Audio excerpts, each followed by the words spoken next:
Hi, Yoav. Let's begin with the top 5 security facts from all around the world. We're going to start locally. Israel's border security has been compromised by budget shortfalls. This is according to the 2021 State Comptroller's report. It says the IDF does not have enough funding to repair the border security fence that separates Israel from Gaza and the West Bank. Now, the state says they need at least $34 million annually to maintain this border, but regularly receive less than half of that number.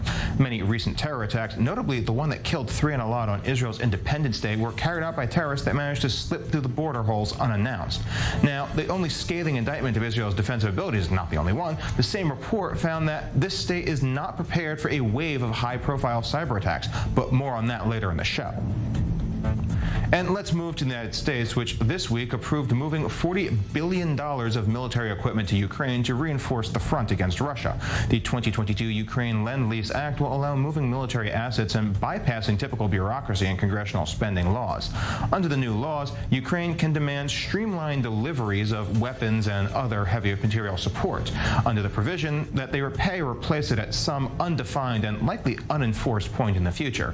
Until now, the United States has been limited by congressional limits on funding. Now, this bill is modified in the 1941 Lend-Lease Act that allowed the United States to ship equipment to the UK and Soviet Union in World War II. And Western allies say that Russia was behind a massive cyber attack that disrupted satellite communications in Europe in February. On February 24th, Ukrainian communications satellites went offline. The majority of internet and broadband in the country went dark, and tens of thousands of satellite uplinks from Poland all the way to France also went down, as did power management stations in Central Europe. The U.S. said that this was just one of a series of cyber assaults that began in January with the intent of knocking Ukrainian communications and infrastructure offline preceding the invasion. Officials accused Russia of stealing and deleting data as well as knocking out power to hundreds of thousands. And 50 years after the United States returned Okinawa to Japan, the island might be a military target yet again. Japanese lawmakers are pushing to deploy offensive strike-capable missiles to its surrounding islands, including the new base at Miyako in Okinawa. But residents say they believe it will make them a target for Chinese aggression in the region.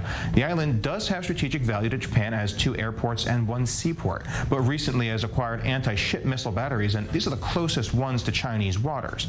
Now, with lawmakers also demanding mid-range missiles capable of hitting foreign nations, it could be a very legitimate target in the future. Japan has stated that should China invade Taiwan, they would be compelled to act, and since then, China and Japan have been exchanging escalating threats. And Vietnam is modernizing their own rifles using Israeli designs. The People's Army of Vietnam has adopted the STV-380 assault rifle for their next standard issue infantry rifle. The platform is based on the Israeli weapons industry Galil rifle and produced under license. It's not a direct copy. It uses a lot of parts from the standard Kalashnikov, such as being chambered in 7.62 by 39 millimeter. The idea was to keep parts functionality between rifles and use Vietnam's large reserve of existing ammunition, rather than needing to import large amounts of NATO calibers. That's it for this week, but stay tuned for the top security news from all around the world.